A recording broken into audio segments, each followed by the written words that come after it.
What's up, y'all? It's Mark Supreme. I'm in Athol, Massachusetts, inside Elevate Cannabis Dispensary. It's still under construction. I'm here with Jeff Similien. Jeff, man, what's happening? I'm good, man. How you doing, man? I'm good. Now, what's your background? I know you're starting to navigate the cannabis space, but you started as something different. Yes, I did. I started out in real estate. Currently, I'm a commercial real estate broker in Boston. So that's why I opened my eyes into going into the cannabis industry. I think it was like a couple of years ago, well, more than a couple of years ago, like maybe 4 or 5 years, people started calling me, looking for commercial space, so they could start, this process here, because it takes a lot of time.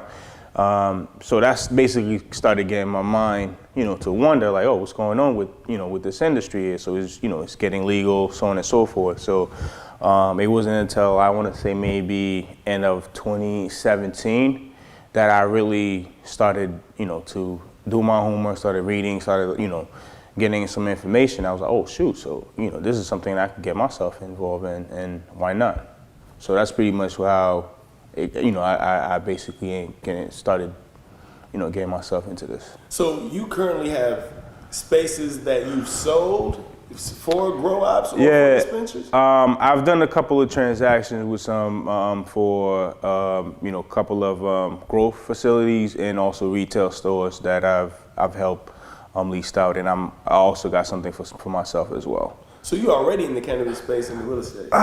Somewhat, yeah, somewhat. I mean, if you're gonna be a real estate broker, a real estate agent, you definitely should be involved in owning and acquiring real estate. So yeah, definitely. So now it's starting to take shape as far as cannabis dispensary ownership in the Boston area. Where are you at right now in the process? I'm just going through that process right now. Hoping I could get my host agreement sometime next week or next month or so, whenever. What's the host agreement for people that don't know? So the host agreement is basically when you have the opportunity to go in front of the community and pitch your idea and why they should allow you, or they should, let you open up your dispensary in the community. So that's basically what it is the way that it's set up, the state grants you the license, but the city has to approve and say, hey, we know this guy, he could come in this community and make money and also, elevate and help the community as well, yeah. Is there a piece of passion that ties into you wanting to be in the cannabis industry, being a minority, being somebody that is young and just want to do something different, and especially in the city of Boston?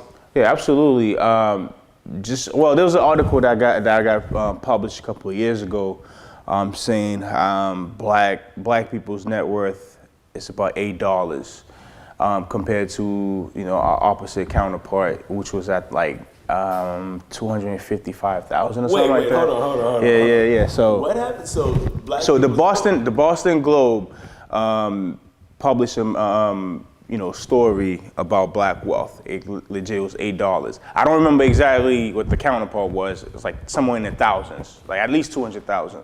But for black people in Boston was $8. So that was like the national headline. Everybody was seeing it. You know what I mean? So that to me really opened my eyes, and it was just like, damn, I come from immigrant parents, and I come from all these kids that I know that I went to middle school with, high school with, played semi-pro football with within my community. When I looked at it, I'm like, damn, we all in that. I don't care who you are, what you drive, what your parents drive, or whatever it is. At the end of the day, we all contribute to that. You know what I mean? So, that crab in the barrel mentality is like, we all in here. So it doesn't matter what, you trying to get out or what you got or whatever it is.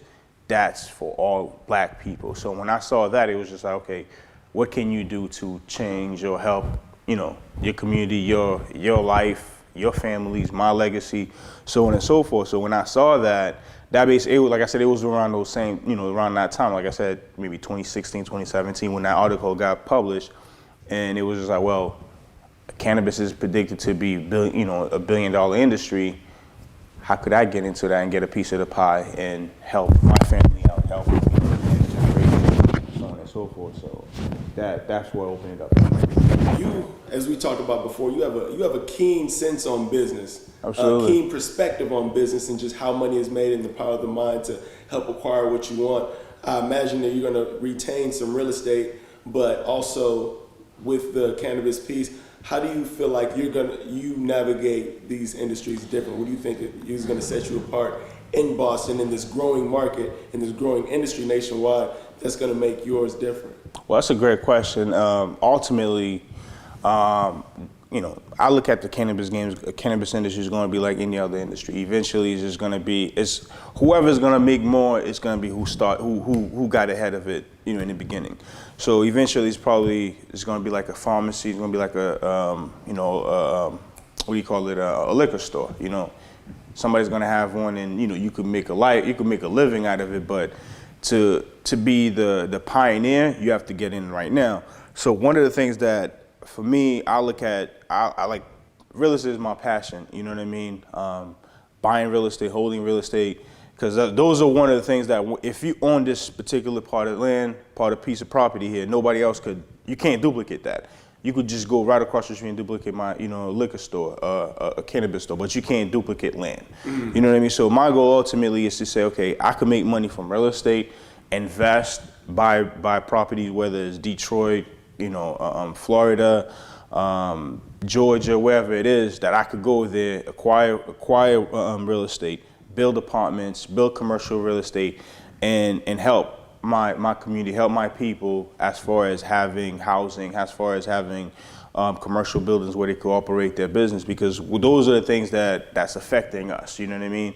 Where we don't have a place to live, we don't have a place to operate our business, schools, churches or whatever it is, not churches, hospitals, I meant to say, you know what I mean? Those are the things that we need in our community. We need to benefit us, but we don't own those things. So us not having those things, how do we benefit from this? Then we got to go to the counterpart to get those things, grocery stores, those type of things. So my goal ultimately is to put myself in a situation where I can make money from cannabis and say, okay, let me build a grocery store, in Dorchester or something like that. You know what I mean? Be able to say, okay, well, let's revive this high school here. Let's, build a community center, build a hospital.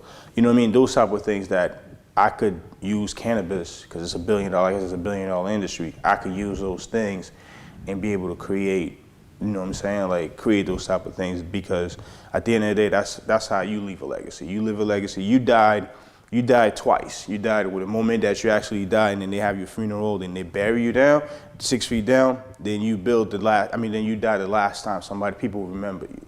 So what are they gonna remember you? So do I want people to, let's just say I have the Similien Middle School. Now, kids are gonna go to that school for years, and that's gonna be my name, that's gonna be my school, that I'm gonna leave there. So that's gonna be my legacy if I do something like that, you know what I mean? Or if I leave the Similien grocery stores, you know what I mean? So things like that, you know what I mean? If I could get to the point where, when I get to the point where that's what I want to create, to leave a legacy, to, make a difference, and, leave generational wealth. So how can people get a hold of you? Facebook, Instagram, emails, anyway, all platforms. I'm around. I'm available. Website, Boston Trust. What's your handle? Jeff _ 6M. Boston Trust Commercial.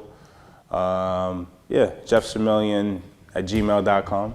617-894-2266. If people need to call me, look for real estate, I pick up my phone, I answer texts. Yeah. Mark Supreme, Jeff Similien, man, we out.